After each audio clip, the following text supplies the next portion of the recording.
The more engaged your student is, the more learning and success is going to be done. So what are ways your students will be absorbed in their learning this year?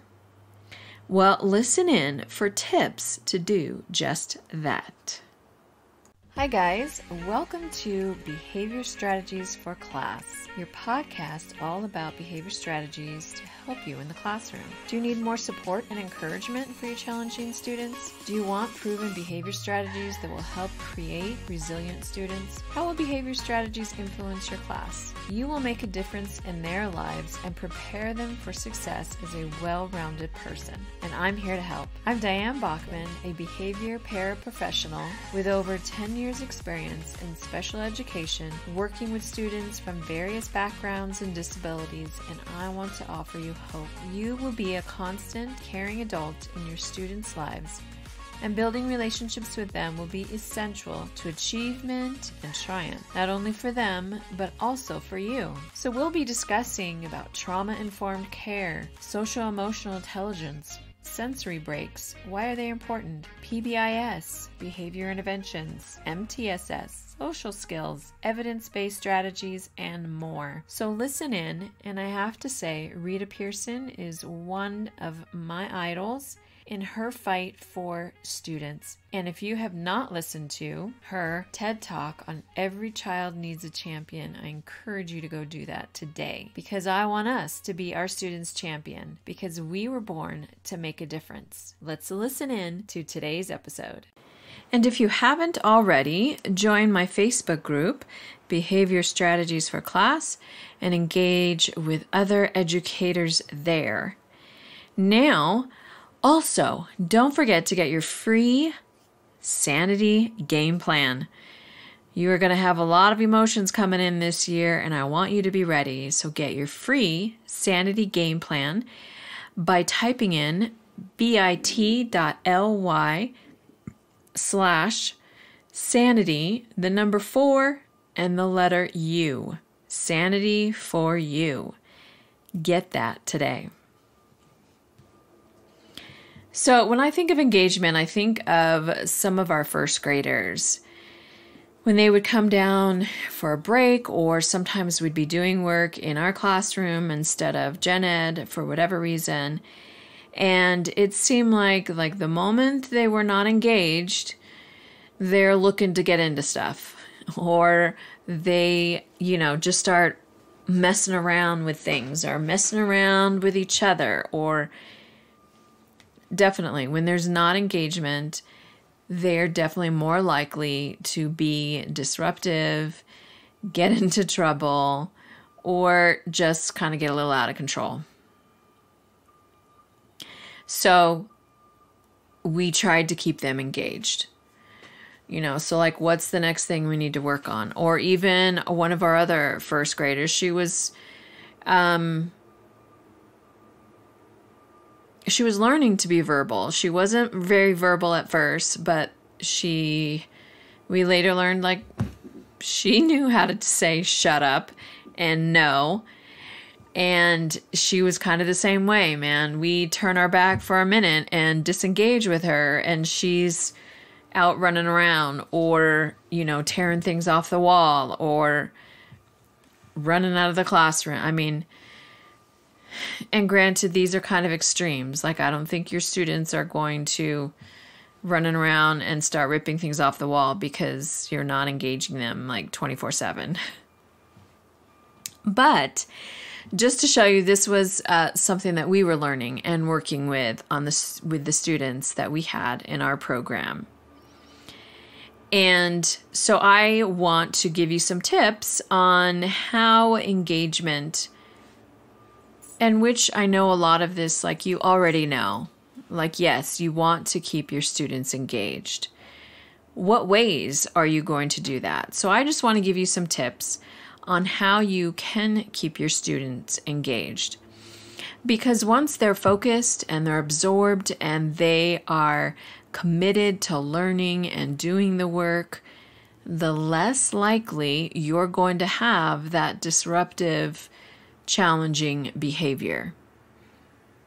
course, I'm not saying you're not going to have it, but it's less likely when they're engaged, when they have a voice, when they're, having group discussion. So I'm getting a little bit ahead of myself. So let's go back and some of the tips. So one tip is just sets the tone for the whole day, and that is the beginning of the day.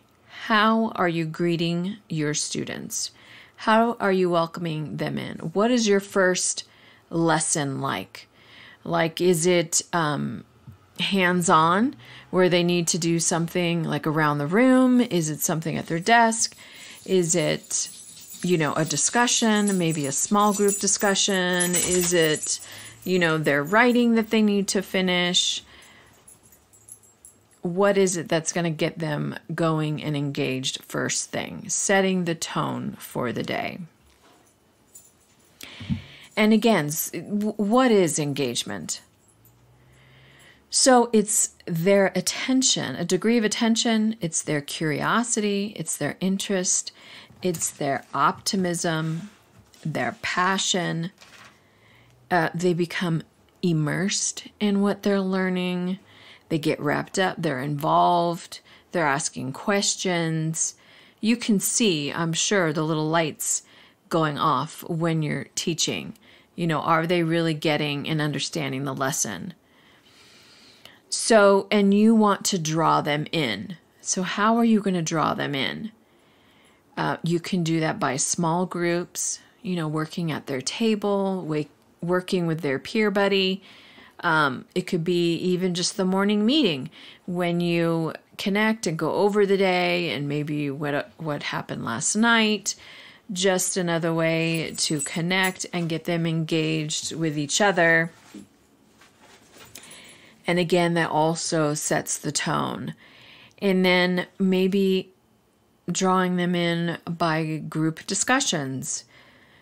Maybe you have an idea for the day, or maybe you have a quote for the day or a goal for the day. And maybe that's something you can discuss. Maybe they have a suggestion maybe for tomorrow, or how are they going to reach that goal today? Getting them involved, asking questions, getting their voice heard is huge in helping keep them engaged in their learning.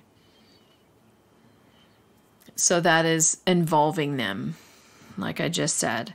You're giving them a voice. And that can go even to, I know a lot of classes do class charters. Like, how do you want the students to feel when they're in your class? And they collaborate all together in how they want their class, their room, their new family for the next 9 months. How do they want to be feeling when they're there? What do they want to accomplish while they're in there? And then I would encourage, how is what they're learning connected to their future? As much as possible. Granted, I know, sometimes that may be hard to do, but getting them to see, like, really the importance of what they're learning and how that really is going to benefit them. I mean,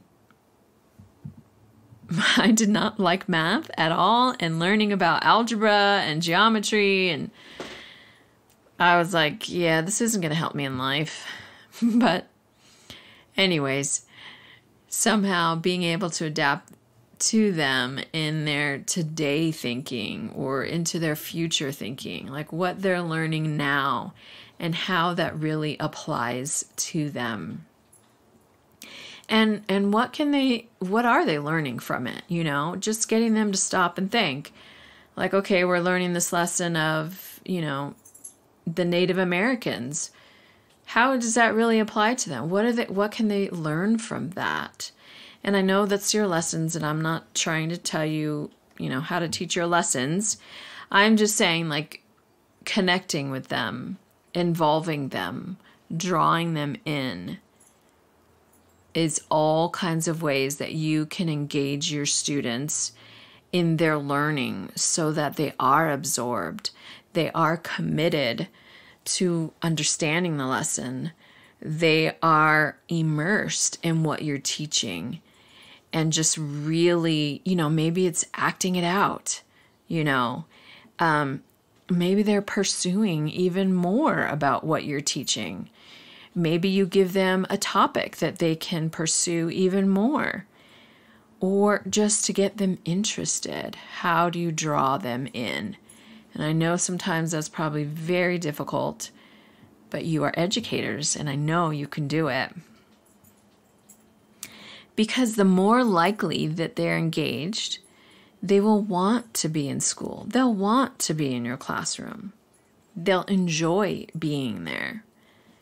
They will achieve higher academically and grow more socially and emotionally in your class by staying engaged. So the more engaged, like I said, a student is, the less likely they will have disrupting behaviors. So the engagement does affect their behaviors and how they interact with each other. So you are continuing to teach the whole student, the whole child. And remember that your engaged students are unstoppable. So keep up the good work. It's going to be a great year, and I will see you next week.